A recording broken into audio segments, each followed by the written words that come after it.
Hello అండి, అందరికీ నమస్కారం. సంక్రాంతి అంటే కేవలం పండగ కాదు, మన తెలుగువారి హార్ట్ బీట్.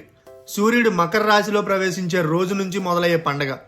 సూర్యుడు మకర రాశిలోకి ప్రవేశించే రోజు కావడంతో దీన్ని మన అందరం మకర సంక్రాంతి అని పిలుచుకుంటున్నాం. ఇది కోతల పండగ. పంటలు ఇంటికి వచ్చిన ఆనందాన్ని కుటుంబం, గ్రామం మొత్తం కలిసి జరుపుకుంటారు. భోగి మంటల దగ్గర నుంచి గాలిపటాల ఆకాశం వరకు ఆంధ్ర మరియు తెలంగాణలో సంక్రాంతిని ఎలా జరుపుకుంటారో ఈ వీడియోలో ఫుల్గా చూద్దాం. చివరి వరకు చూడండి. మీరు మిస్ అయిన కొన్ని క్రేజీ ట్రెడిషన్స్ కూడా చెప్తాను.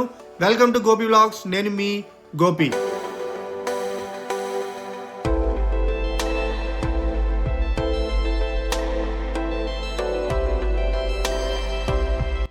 సంక్రాంతి అంటే కోతల పండుగ. పంటలు ఇంటికి వచ్చిన ఆనందాన్ని కుటుంబం, గ్రామం మొత్తం కలిసి జరుపుకునే టైం. తెలుగు రాష్ట్రాల్లో ఇది సాధారణంగా భోగి, సంక్రాంతి, కనుమ, ముక్కనుమ అంటూ 4 రోజుల హంగామా జరుగుతుంది. మొదటి రోజు భోగి. ఇది పాతదనాన్ని వదిలి కొత్తదనాన్ని ఆహ్వానించడం అనే కాన్సెప్ట్తో ఉంటుంది. తెల్లవారుజామున ఇంటి ముందు భోగి మంటలు, పిల్లలు చుట్టూ తిరుగుతూ భోగి భోగి అంటూ ఆనందపడడం, ఈ వైబ్ వేరే లెవెల్ అండి. ఇంకో స్పెషల్ ట్రెడిషన్ ఏంటంటే భోగి పళ్ళు. చిన్నపిల్లలకు రేగిపళ్ళు లేదా నెల్లికాయలు, చెరుకు ముక్కలు, పూలు, నాణేలు వేసి ఆశీర్వదిస్తారు. దీని అర్థం పిల్లలు కూడా పండ్లలాగా పెరిగి ఆయుష్తో ఆనందంగా ఉండాలి అని. మరియు భోగి రోజు నుంచే ఇంటి ముందు ముగ్గులు, రంగవల్లులు, పసుపు కుంకుమలతో గొబ్బెమ్మలు చాలా చోట్ల రాత్రి కూడా అద్భుతంగా కనిపిస్తాయి.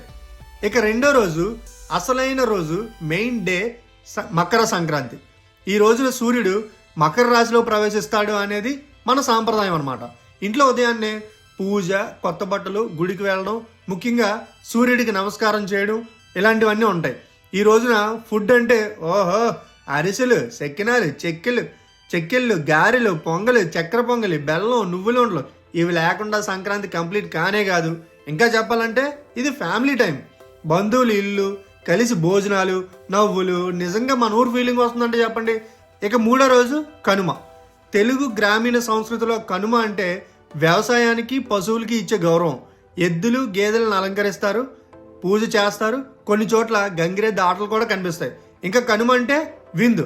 చాలా ఇళ్లలో స్పెషల్ వంటలు అంటే ప్రాంతాన్ని బట్టి చేస్తారనుకోండి. ఆ వంటలు చేసి బంధువులతో కలిసి తింటారు. సింపుల్గా చెప్పాలంటే కనుమ రోజు సంబంధాలు మరింత బలపడతాయి.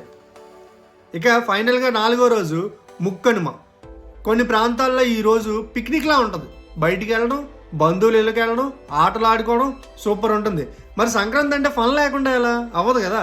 తెలంగాణలో అయితే గాలిపటాలు ఆకాశం నిండా ప్రత్యేకంగా కనిపిస్తాయి.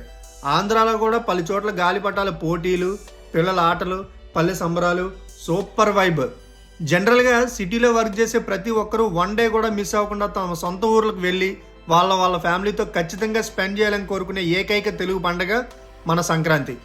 ఎస్, అది ఫ్రెండ్స్. ఇలా మన తెలుగు రాష్ట్రాల్లో సంక్రాంతి అనేది ఒక పండగ కాదు, ఒక అనుభూతి, ఒక మంచి మెమరీని క్రియేట్ చేసుకోవడం, ఎమోషనల్లీ కనెక్టెడ్ ఫెస్టివల్ అని చెప్పొచ్చు. ఇంతకీ మీరు సంక్రాంతికి మీ సొంత ఊరు వెళ్తున్నారా?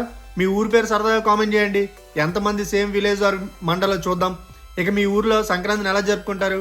భోగి పళ్ళు వేస్తారా? కనుమకి ఏ స్పెషల్ వంటలు చేస్తారో కూడా కామెంట్ చేయండి.